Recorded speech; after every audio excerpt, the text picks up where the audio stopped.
Friends, today we are going to talk about a book that was written in 1982 but is just as relevant today in 2024. In fact, I believe it has become even more necessary in this era than it ever was before.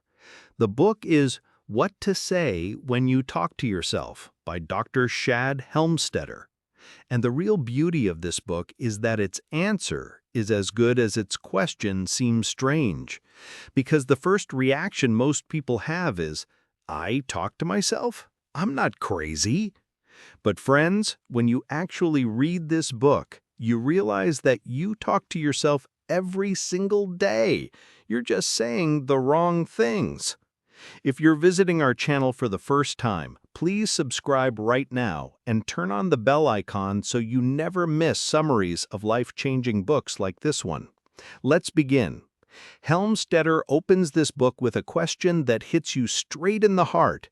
If there are so many books in the world, so many motivational speakers, so many seminars, then why do most people stay exactly where they are?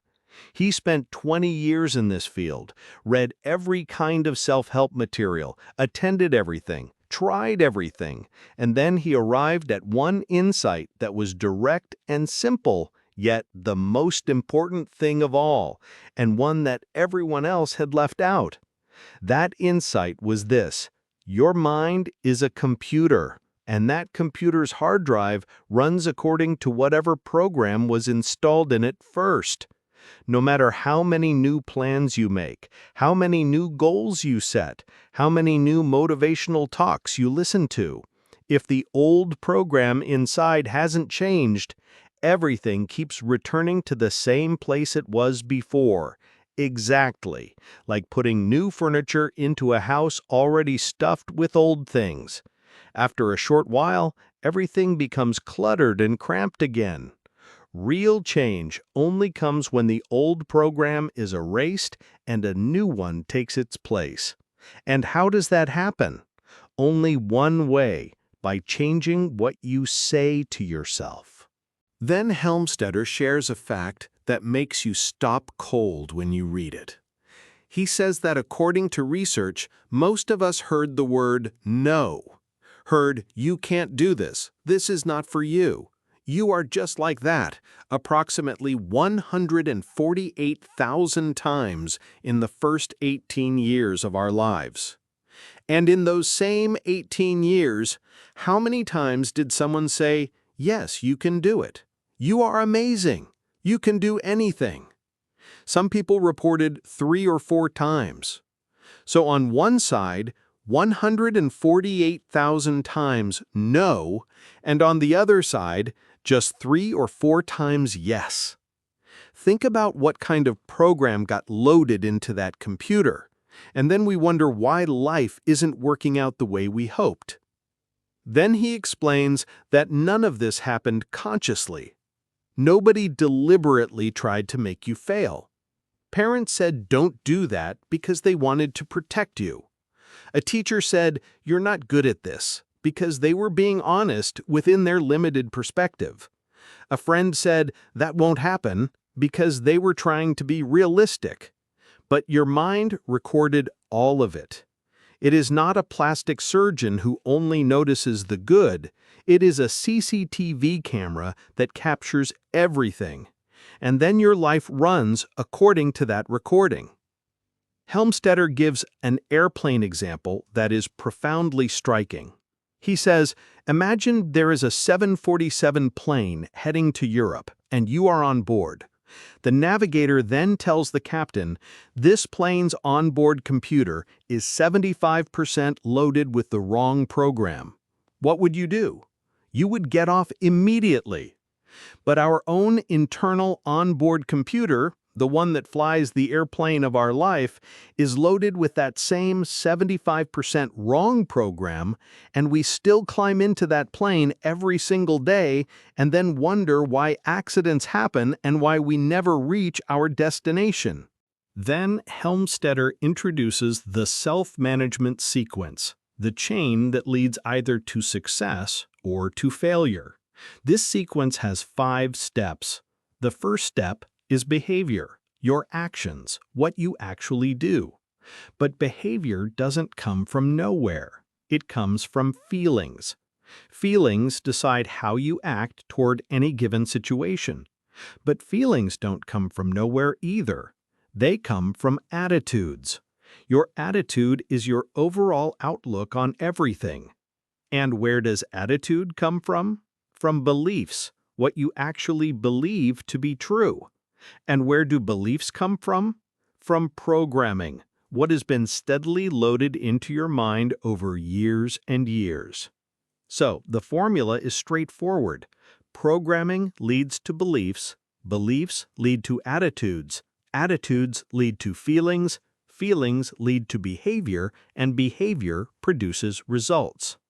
If the results aren't right, working only on the results, meaning only trying to change your behavior, is not enough. You have to go all the way to the root, and the root is your programming. Now Helmstetter describes 5 levels of self-talk. The first level is the worst, negative acceptance, where you say negative things about yourself and simply accept them. I can never get organized. I was always bad at math. My luck is just terrible. I eat too much and I just can't help it. All of this is level 1. And repeating these statements over and over means your computer is creating a new file every single day labeled fail, fail, fail. And then, in reality, that is exactly what happens. The second level is even more deceptive, recognition and need to change, where you say things like, I should change, I should get up earlier, I should fix my eating, I should get organized. This is level 2, where you recognize the problem but offer no solution.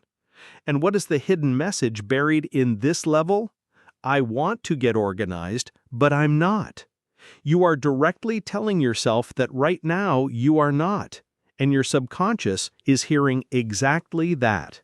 The third level is the first genuinely good level, decision to change. And its magic lies in the fact that you speak in the present tense. I never overeat. I am never late. I never smoke. This sounds strange at first, especially if you are still smoking. But Helmstetter says the subconscious mind has no concept of time. It simply takes whatever it hears and works to make it a reality. One day it begins to see a contradiction between what it hears and what it observes.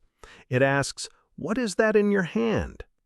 And you find yourself putting out the cigarette on your own, simply because you told yourself so many times, I don't smoke. The fourth level is the most powerful, the I am level. Here you clearly describe your new version of yourself. I am an organized and disciplined person. I think positively and I produce positive results. My memory is excellent. I connect with people easily. I complete my work on time. There is no if or but in these sentences, only that new person you want to become stated confidently and in the present tense. And the subconscious mind gradually begins to accept this picture as reality. The fifth level is universal affirmation, the it is level, which moves more toward philosophy and spirituality. Helmstetter says this level is beautiful too, but first, get levels 3 and 4 right. Fix the practical things in your life, and this level will come naturally on its own. Then Helmstetter says something about positive thinking that sounds controversial but is completely true. He says positive thinking is a good idea, but it doesn't work on its own. Why? Because when you decide from today I will think positively, what are you actually doing? You picked up all the old negative furniture and put it outside. The house is now empty. But you brought in no new furniture. What happens at night? That same old furniture comes back in because it is familiar, it is comfortable, it is the old habit. Positive thinking only removes the old, it doesn't supply the new. Self-talk is the new furniture that comes in to fill the old space. Word by word, sentence by sentence, new programming. Remove the old and fill it with the new. That is actual change. Then Helmstetter speaks very directly about motivation. He says, "I don't believe in motivation." A radio host was completely stunned to hear this, but Helmstetter explains that external motivation, seminars, speeches, books, coaches, is temporary. Like Chinese food, an hour later, you're hungry again. The coach leaves, the motivation leaves, because it came from outside, not from within. Real motivation is internal, the kind that is embedded in your own subconscious, that activates itself every morning on its own, that requires no external source.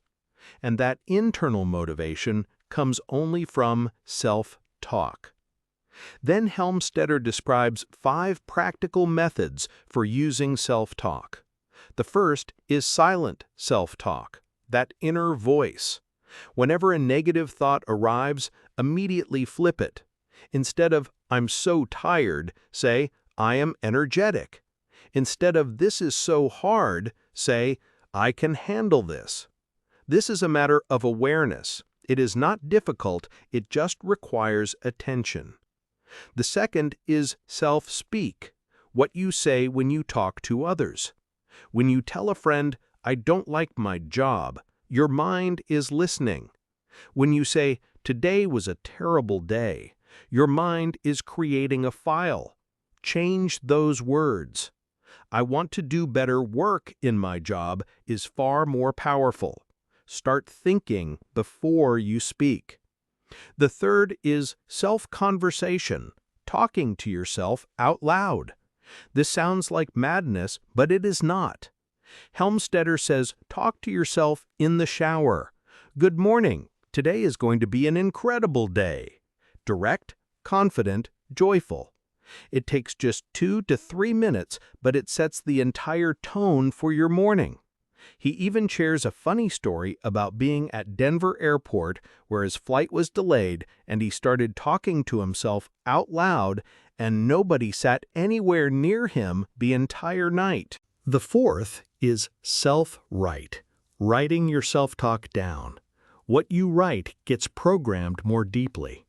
Write on index cards, 1 sentence per card, and read them every day. But Helmstetter is honest that this method can also become tiring over time. And the fifth, and according to Helmstetter, the most powerful, is tape talk. Recording your self-talk and listening to it. Helmstetter made his own self-talk recording and listened to it while shaving in the morning, while driving, while falling asleep at night. And in 10.5 weeks, he lost 58 pounds. And the strangest thing, his wife, who used the mirror in front of him and could hear the same tape, lost 25 pounds without making any intentional effort whatsoever, because the subconscious heard it and accepted it. Then he explains the rules for making your own self-talk recording. The first rule, always speak in the present tense, never the future. I am organized, not I will become organized. The second rule, always stay positive, never negative. I eat healthy food, not I don't eat junk food. The third rule, make it personal, begin with I. I can do this, not people can do this. The fourth rule, be specific, not vague. I wake up at 7 every morning, not I wake up early. The fifth rule, keep it realistic, challenging, but actually achievable. And near the end of the book, Helmstetter says something that touches the heart. He says, nobody can tell you who you are. Nobody can live your life better than you can. Only you take your first and your last breath. So then, in between, in this life, why not breathe it yourself? Why not live your own life?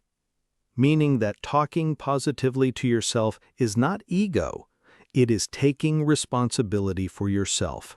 It is giving yourself the programming that nobody was able to give you in childhood. Friends, the real message of this book is beautifully simple. What you say to yourself every day, that is what you become. I'm always late. You become late. I can't do anything. You can't do anything. I get bored easily. You live a boring life. But if you change it, I am punctual. I am capable. I am an interesting person. Slowly, gradually, the mind begins to build exactly that. This is not magic. This is neuroscience. If you enjoyed this summary, please like this video, subscribe to the channel, and turn on the bell icon. And tell me just one thing in the comments. What is that one thing you have been saying to yourself for years that has been holding you back? That one negative self-talk phrase that you want to stop using starting today? Writing it down is itself a step forward. Thank you for listening to this entire video with such focus. See you in the next one. Until then, say good things to yourself, because the one who is always listening to what you say to yourself is your own mind.